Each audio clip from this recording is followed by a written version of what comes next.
si no hay garantía de derechos y separación de poderes.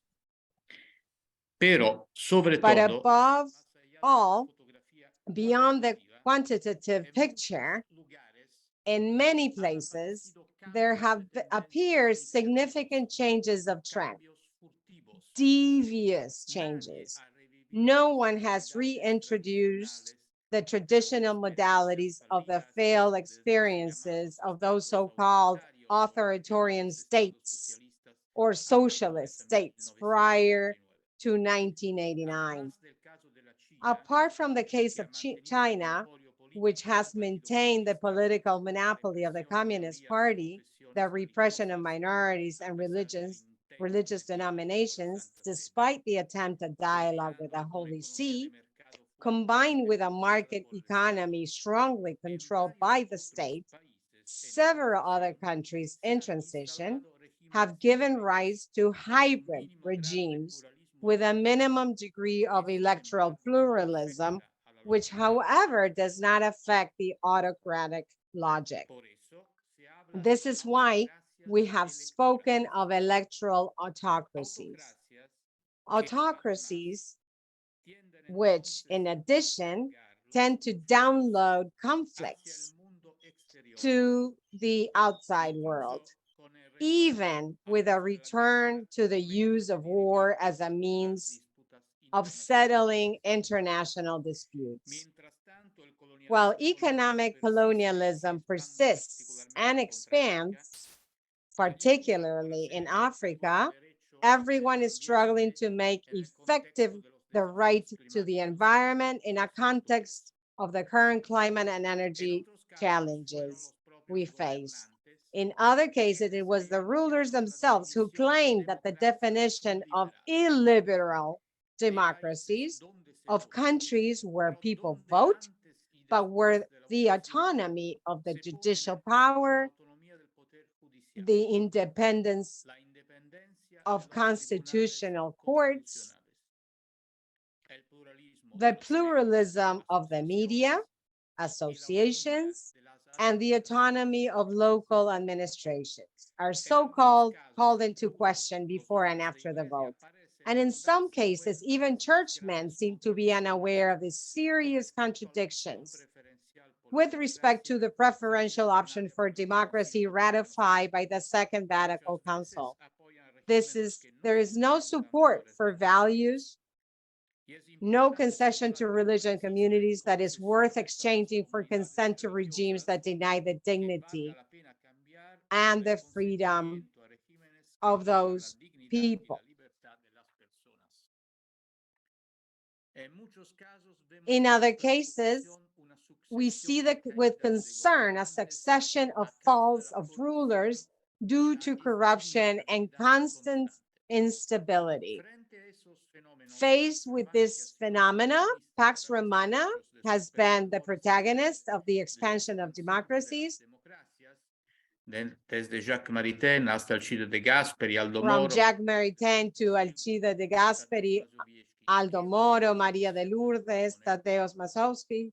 What objectives can it propose? And in first place is to spread information and denounce violations of rights. Unfortunately, disinformation is a very serious evil of our times, and it's necessary to contribute to the spread of correct information and a true democratic culture. In second place, we must address the political, economic, social, and ecclesiastical causes that are at the root of these regressions. We cannot hide the fact that in many cases, we are faced with unfulfilled promises of democracy, which generate distrust and skepticism among the people in the face of persistence of injustices and inequalities that democratic transitions do not seem to have reduced. On the contrary, in many cases, they have increased. Laudato Si has fully grasped the existing contradictions in democracies that often seem to be tools of ruthless capitalism. Only if democracy is capable of being the bearer of justice and equity can it be defended.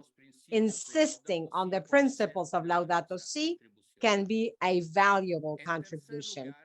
Third place, to make proposals and encourage direct personal commitments to spread positive experiences, knowledge, new practices of participation and democracy, starting from a rereading of the conciliar documents, especially Gaudium et Spes, Dignatis Humani, and the legal texts that have advanced the protection of rights, from the UN Charter of 1948 to the European Convention of 1950 to the constitutions of the stabilized democracies. I would add a more political note that we feel very strongly today, especially in Europe. Practicing and Christian activists concentrate their vote above all between two great focus, the popular group and the socialists and Democrats.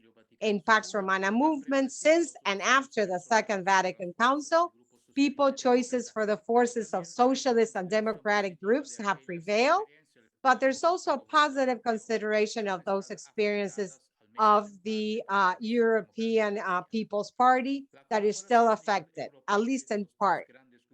The collaboration at the European level of these two major groups, together with that of the liberals, have ensured a positive evolution of the European Union. In this phase, however, some forces of the more conservative rights have grown, such as Meloni's Brothers of Italy and Abascal's Vox, present elements of national closure, using references to the religious facts in a regressive note and frontal criticism regarding social and cultural evolution, which is in an attempt to attract the EP towards the right, which would have a negative effect in the evolution of European Union. In the face of this attempt, we must be alert in the ecclesial and political sphere, because we would be decisively distancing ourselves from the fruitful ideas of Gasperi and Schumann,